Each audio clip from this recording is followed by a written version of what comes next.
Hola a todos, qué privilegio volvernos a encontrar en esta serie de la Ley de la Vida. A Dios sea la gloria y gracias a Él por bendecirnos. Les invito a orar.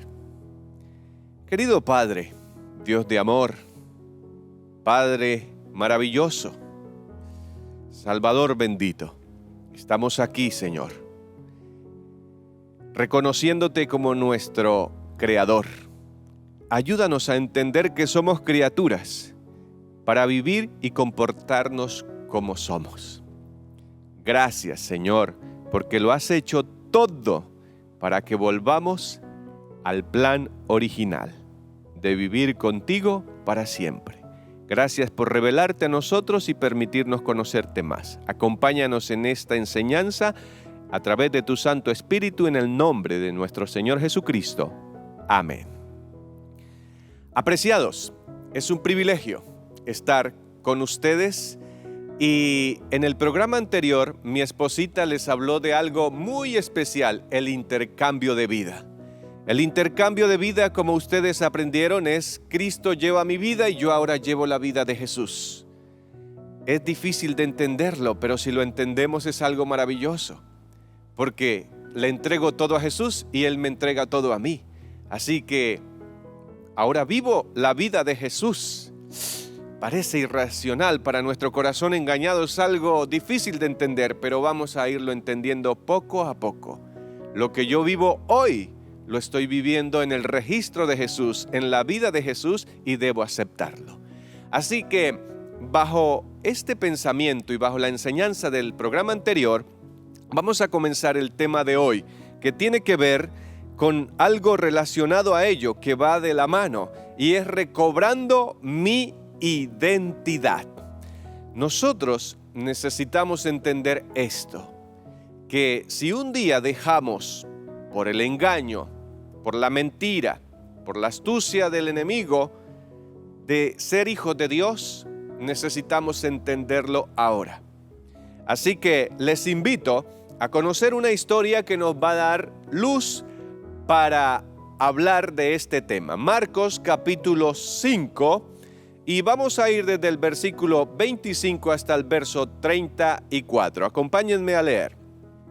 En esto, una mujer que padecía de continuas hemorragias desde hacía 12 años, que había sufrido mucho a manos de muchos médicos y había gastado todos sus bienes sin provecho alguno, sino que por el contrario había empeorado, al oír hablar de Jesús, se acercó entre el gentío por detrás y tocó su manto, porque decía, si toco, aunque solo sea su manto, seré curada.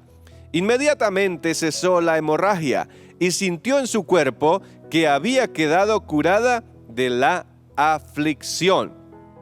Al instante Jesús, percatándose en su interior de que había salido de él un poder, se dio la vuelta entre el gentío y decía, ¿quién ha tocado mis vestiduras? Vamos a parar acá y vamos a analizar un poquito la historia. Esta mujer, la pregunta que debemos formular es, ¿era pagana o era judía? ¿Era del pueblo de Dios o era una extranjera? Sí, era judía, era del pueblo de Dios. Interesante. ¿A quién está hablando Jesús? A una hija de su pueblo, a alguien que pertenecía a su pueblo. Hoy podríamos decir, pertenecía a la iglesia, pertenecía al cristianismo, pertenecía a mi fe. Muy importante entender esto. No estamos hablando de una pagana o una extranjera, estamos hablando de alguien de nuestra fe. ¿Y qué padecía ella? Dice que llevaba 12 años padeciendo hemorragias. Podríamos hablar rápidamente de lo que ella podía sentir. En su contexto cultural era repudiada, era apartada. En su contexto familiar también era puesta a un lado. En su contexto social también a un lado. Ahora, en su contextura física, ustedes pueden imaginarse cómo era ella. Pálida, desnutrida. apariencia de enferma y enferma grave. Ahora, vayamos a un punto especial. En su aspecto, en su parte psicológica, podríamos decir, en su parte emocional. ¿Cómo se sentiría ella? ¿Se sentiría valorada, amada? ¿Cómo estaba la mente de aquella mujer? ¿La querían? ¿La abrazaban? ¿Le decían cosas bonitas? ¿O qué le decían? Algo muy importante para que entendamos este asunto. Ahora vamos a un contexto de la religión, a un contexto espiritual. La iglesia de ese entonces, ¿qué le hacía o le decía? ¿La acercaba? ¿La amaba? ¿La trataba bien? ¿O al contrario la apartaba? Interesante. ¿Qué hacemos hoy en la iglesia con los que están enfermos? ¿Qué hacemos hoy en la iglesia con los que sufren? Los necesitados. Pero algo muy especial todavía. ¿Cuál era o qué tipo de imagen tenía ella de Dios en su corazón? ¿Creería en un Dios de amor? O tal vez como mucha gente cree que Dios era castigador. ¿Saben que sí? Ella pensaba que Dios la estaba castigando porque la religión le decía: eres pecadora y por tu pecado sufres, por eso Dios te castiga. ¿Cuántos nosotros seguimos pensando hoy que Dios nos castiga y que Dios está ahí para darnos el merecido? Esa imagen tiene que ser borrada de nosotros. Esa imagen nos la puso el diablo. De un Dios tirano, de un Dios cruel, de un Dios castigador, de un Dios que está esperando que yo caiga para cobrármelas. Basta ya de eso. Cristo nos reveló la faceta de amor del carácter divino. Es nuestro engaño el que nos hace creer que hay un Dios que solamente quiere destruirnos. Cuidado con ello. Ahora, volvamos a la historia. Esta mujer con esa base sentimental, psicológica, espiritual, dice que había intentado ser sanada. ¿A dónde? En los médicos. Había buscado muchos médicos. ¿Para qué había buscado a los médicos? Para ser sana. Durante 12 años. Posiblemente ella, digo yo, podía ser viuda porque tenía recursos económicos. Porque ¿de dónde había sacado? A no ser que tuviese un papá rico. Pero dice que todo lo había gastado en los médicos. Y con esto no estoy diciendo cosas malas contra los médicos. Pero, ¿por qué no la sanaron? ¿Qué buscaba Jesús con esta oportunidad? ¿Qué permitió Jesús a través de la enfermedad? Porque ella necesitaba ir al médico de los médicos. Ella necesitaba confiar en alguien mayor que los hombres. ¿A dónde vas tú para ser sanado o sanada? ¿A dónde voy yo? ¿A los hombres?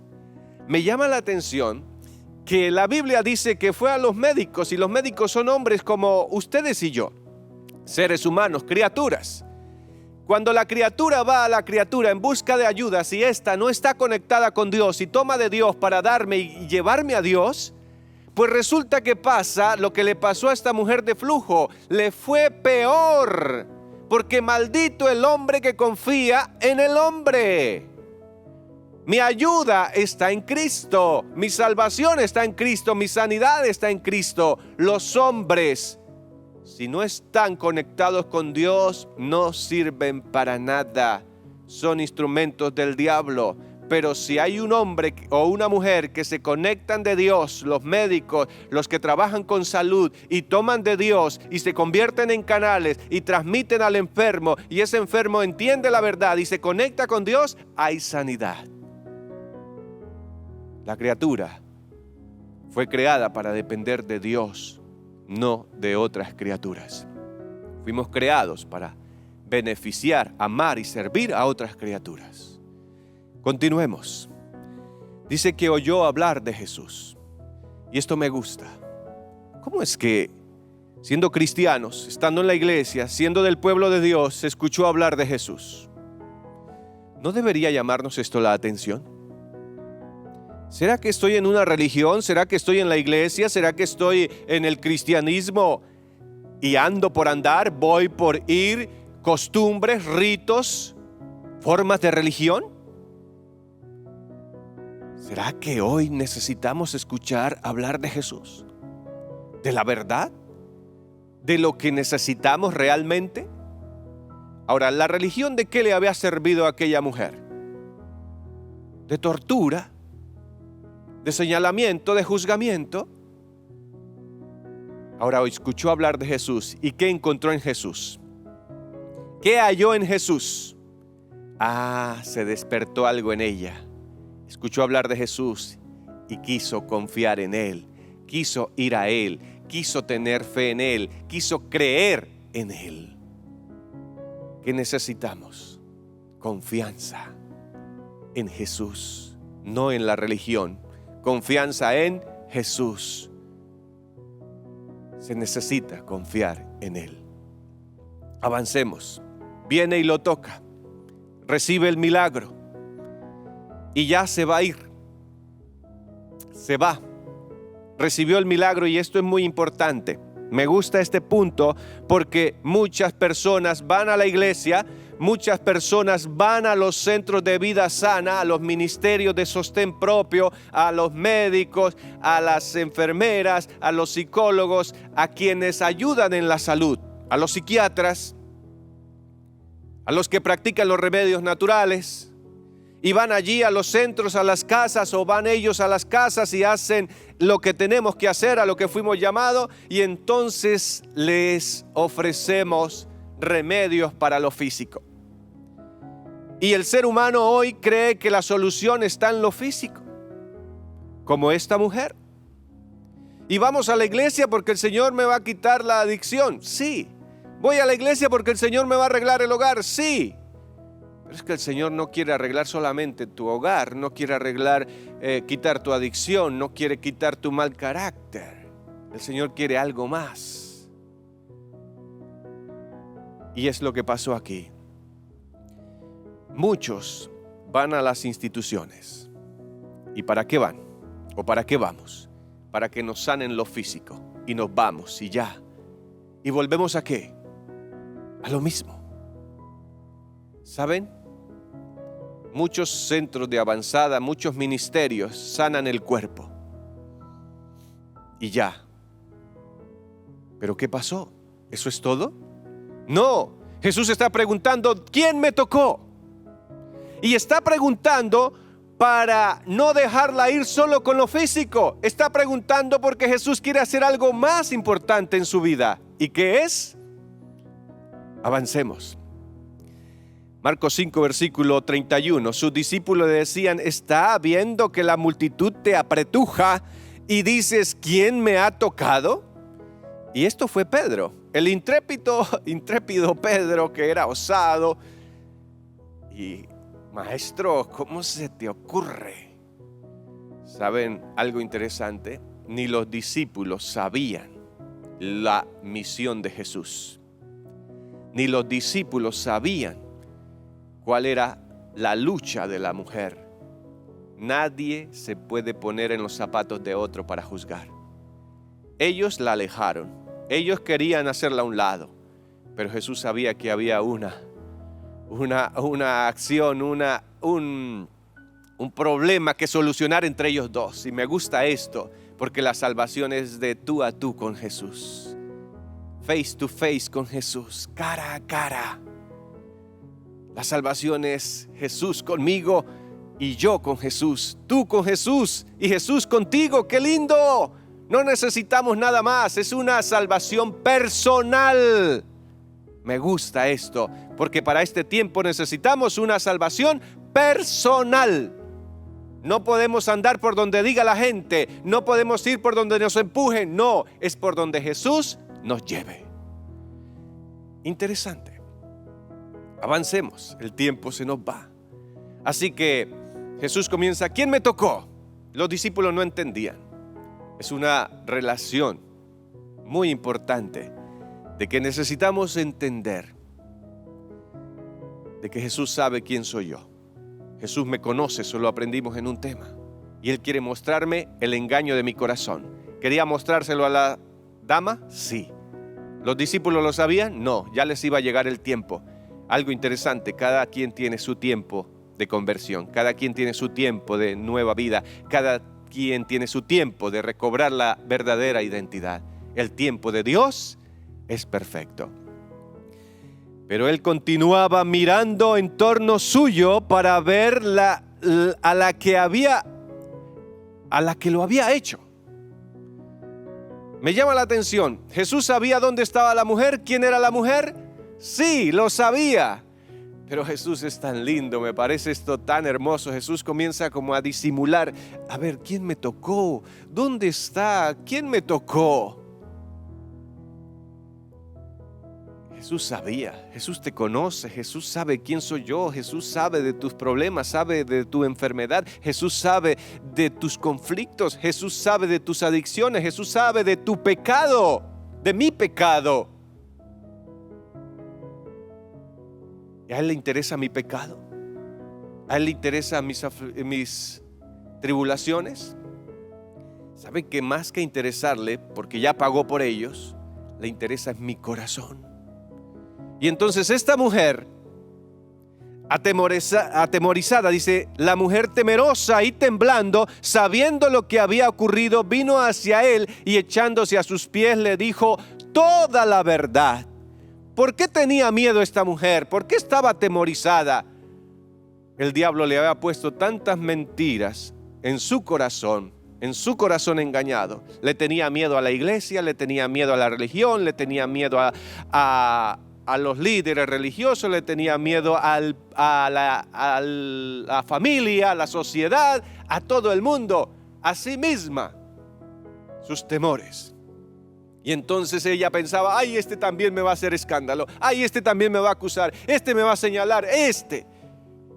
Y viene y le dice que se bota a los pies y le dice toda la verdad. ¿Y cuál era la verdad? Pues su engaño, sus mentiras, sus sufrimientos, sus aflicciones, sus tribulaciones. ¿Cuál es la verdad tuya y cuál es la verdad mía? La verdad mía es que soy un engañado. Tengo un corazón engañoso, más que todas las cosas. Mi espíritu necesita de la verdad. Necesito un Salvador, soy pecador. ¿Cuál es tu condición? Sí. Le dijo toda la verdad, los sufrimientos. Imagínense, todo se lo dijo, porque esa es la verdad tuya y mía, nuestra vida. ¿Y nuestra vida qué es? Sufrimientos y dolor, engaños y mentiras. Así somos, porque desde el nacimiento traemos esa maldad y la hemos desarrollado y vivimos, pero gracias al cielo hay un libertador. Y voy al último versículo. Y él le dijo, hija, tu fe te ha sanado, vete en paz y queda sana de tu aflicción. He preguntado muchas veces, ¿cuál es la palabra más bonita de este versículo? Y algunos dicen, tu fe te ha sanado. Queda sana de tu aflicción. Pero a mí, después de conocer cada día un poquito más a Jesús, a mi Padre, la palabra más linda que está en ese versículo 34 es hija. Hija. El diablo le había robado la identidad a esta hija de Dios. Por sus mentiras, por sus engaños, Satanás le había hecho creer que no, ya no eres de Dios. Dios ya no te ama, Dios te castiga, Dios te ha echado de su lado. ¿Y no es lo que nos dice el diablo todos los días? Que porque pecamos ya no podemos volver a Él, que porque somos tibios ya no hay solución. Hay esperanza. No permitamos que el enemigo nos cambie la identidad. Un día nuestros padres en el Edén se la entregaron, pero ahí mismo Cristo la restauró. Cristo se metió. En Génesis 3:15 dice que puso enemistad. ¿Y esa enemistad quién fue? Cristo metido en el centro. Nuevamente ahí, para que tú y yo tengamos oportunidad de recobrar lo perdido. Gloria en las alturas por nuestro Salvador Jesucristo, que gracias a Él puedo volver a ser un hijo de Dios, como esta dama, que por boca de Jesús, Él le dice hija. Y yo les pregunto, ¿cómo fueron esas palabras para ella? Maravillosas, estupendas. Lo mejor que puede recibir una criatura es que el Salvador, el Creador, le llame hija o hijo de Dios. ¿Y qué pasó con en derredor? Todo en silencio. Lo que estaba por el piso, por el suelo, ahora Cristo lo levanta. Gloria al Señor. Amo a mi Jesús, porque podemos estar tirados como la basura por causa de nuestro engaño, por causa del engaño de los demás. Pero Cristo nos levanta de miserables, de esclavos, de hijos del diablo a ser hijos de Dios. Gloria al Señor. Alabamos a Jesús por ello, a nuestro Dios eterno. Amén. Qué historia fascinante. La llamó hija Jesús. Y entonces, ¿qué significa recobrar la identidad? Hebreos 1:5 dice, porque ¿a cuál de los ángeles dijo Dios jamás, mi hijo eres tú? Yo te he engendrado hoy y otra vez yo seré a él padre y él me será a mi hijo. Interesante. El Padre llamó hijo a Jesús. Y Jesús llama hija a aquella mujer. Primera de Juan capítulo 3. Mirad qué amor tan sublime nos ha dado el Padre, para que seamos llamados hijos de Dios. Por esto el mundo no nos conoce, porque no le conoció a Él. Amados, ahora somos hijos de Dios y aún no se ha manifestado lo que hemos de ser, pero sabemos que cuando Él se manifieste, seremos semejantes a Él porque veremos tal como Él es. Amados, ¿qué? ¿Ahora qué? Somos hijos de Dios. ¿Quién lo dice? La palabra. ¿Y quién dijo la palabra? Dios. Dios nos llama hijos por Cristo Jesús. ¿No es hermoso? ¿No es lindo? Para mí es maravilloso. Romanos 8. El Espíritu mismo da juntamente testimonio a nuestro espíritu. Mira, nuestro espíritu. Tenemos un espíritu de que somos hijos de Dios. El Espíritu Santo dice a nuestro espíritu que somos hijos de Dios. Y si hijos, también herederos. Herederos de Dios y coherederos con Cristo. Si es que padecemos juntamente con Él, para que juntamente con Él seamos glorificados. ¿Qué nos dice el Espíritu Santo? Que somos hijos de Dios. ¿Le creemos? Amén. Somos hijos de Dios. Tenemos que creerlo por la fe. Soy un hijo de Dios. Eres una hija de Dios. Debes creerlo, aceptarlo. El problema es que no lo creo. Ahora, al creerlo, el Espíritu Santo me va a ayudar a vivirlo. Pero tengo que creerlo. Tengo que hacerlo mío. Juan, capítulo 20, dice el verso 17. Jesús le dijo, suéltame, porque aún no he subido a mi Padre. Mas ve a mis hermanos y diles, subo a mi Padre y a vuestro Padre, a mi Dios y a vuestro Dios. Cuando Cristo resucitó, nos llamó hermanos. Cuando Cristo se levantó entre los muertos y se fue a presentarse ante el Padre, nos llamó hijos de Dios, nos puso a la altura de Él. ¿Entienden esto? ¿Entendemos esto? Cristo se hizo igual a nosotros, descendió hasta el pecado y ahora nos levanta para hacernos iguales, semejantes. Nos pone a su altura. Obvio, nosotros no vamos a ser Dios jamás, porque una criatura no será Dios. Pero nos va a dar de sus méritos, nos va a dar de sus bendiciones, nos va a dar de lo que Él tiene. ¿No es eso maravilloso? De esclavos a hijos. Maravilloso. Hebreos 2, porque el que santifica y los que son santificados de uno son todos, por lo cual no se avergüenza de llamarlos hermanos, diciendo: anunciaré a mis hermanos tu nombre, en medio de la congregación te cantaré himnos, por lo cual debe hacer en todo semejante a sus hermanos. Jesús, después de su ascensión, nos llama hermanos, a la par con Él, estando juntos, disfrutando. Ahora, ¿Jesús nos va a dar de lo de Él? Veamos, Apocalipsis 3:21. Al que venza, le daré que se siente conmigo en mi trono, así como yo he vencido y me he sentado con mi Padre en su trono. Estimados amigos y hermanos, Jesús nos tomó de lo más bajo y ahora nos pone en su trono. Ahora nos pone a su lado. Ahora nos da un valor maravillosísimo. No lo entendemos. Y porque no lo entendemos, es por eso que vivimos vidas miserables aquí en la tierra. Pero debe ser: Señor, ayúdanos a entenderte y a comprenderte. Tuve la oportunidad de conversar con alguien que fue a nuestro ministerio. Era una mujer que estaba habituada a hacer lo malo.